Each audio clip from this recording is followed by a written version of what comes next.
Fluorescent Adolescent is a song about sex. Well, it's a song that tells a story of a woman reminiscing about when her sex life was less boring. The woman in the story is looking back on her youth, so the Arctic Monkeys have given the song like a nostalgic feel, but she's looking back on fond, happy memories, so they've given it a bouncy, upbeat feel. The song sounds fun, almost cheeky. Okay, so I'm guessing you're going to tell me how they've done this? The song starts with this happy little riff using the positive sounds of the pentatonic major scale.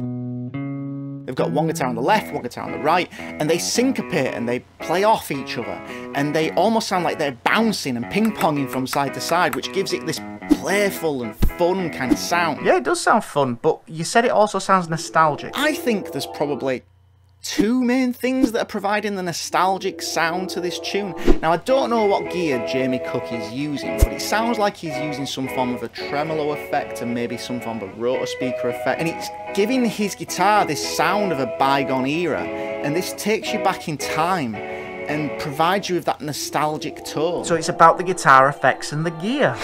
The chord progression sounds a little bit like something you might have got in the 1950s. Now, in the 1950s, there was a really common chord progression called the doo-wop changes, or sometimes called the ice cream changes. There was a 1 chord to the 6 chord to the 4 chord to the 5 chord. In this key, E major, it would be E major, C sharp minor, A major to B major. Fluorescent Adolescent's chord progression is a 1-6-5-2-5 chord progression. So in this key, that's E major, C sharp minor, B major, F sharp minor, back to B major. Now, this isn't the 50s chord progression, but it does have a similar vibe. The 2 chord and the 4 chord in the key have a similar function to each other. This Arctic Monkeys chord progression is also a little bit reminiscent of a 1-6-2-5 chord progression, which was really commonly used in jazz and soul music. But either way, I just feel like this chord progression they use has a bit of an old school vibe to it. In the chorus section, it's just an F sharp minor chord, which is the 2 chord in the key, to a B major, which is the 5 chord in the key, and then to end the chorus sections, they usually go to the A major chord, which is the 4 chord. Okay, I get the nostalgia then, so what about the upbeat vibe? In the chorus sections, again, it's all about the rhythm. Before, they were using this kind of ping-pong bouncing from side to side with the 2 guitars kind of effect. Now they're not doing that, they're all playing together, but they've got a similar feel, and they're doing this by not playing on beat 1. They're leading with the offbeat. This has the added bonus that it creates lots of space for Alex Turner's vocals, so whatever words he's saying when there's no instrumentation happening, I really emphasise. The best you ever had, the best you ever had is just a memory.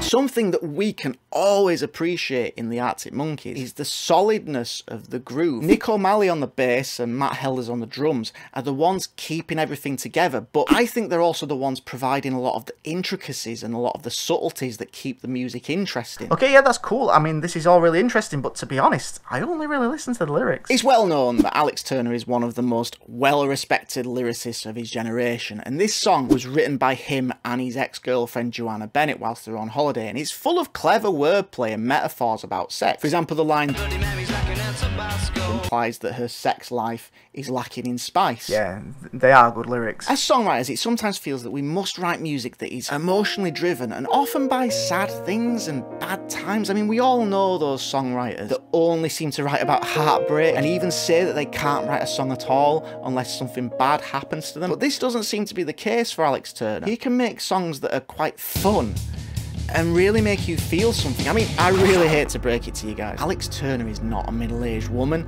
that is reminiscing about when his sex life was better as a young lady. It's a character he's made up, and he's perfectly expressing this fictional character's feelings, and he's making you feel them too. This song tells the story of someone who's looking back on the memories they have with fondness, and that's something I think we can all aspire to do as we get older. Okay, so what can we learn from this? You're not just going to tell me I should write a song about a fictional character, are you? Although I do think that'd be quite a fun thing to try. Maybe we should try putting a different spin on the songs that we're writing and coming at them from a different angle. Even if the song you are writing is about something that could be perceived as a very sad topic, maybe you should try and change the tone of the song to give it a positive message. So if you can figure out what the positive message you want the listener to take away with them from this song is, you could try and make the tone and the feel of the song reflect this message. I could see this idea working for any type of song. Okay, can you give me an example? A typical breakup song that tells the story of a really bad relationship, but you could put a positive spin on that by making the message of the song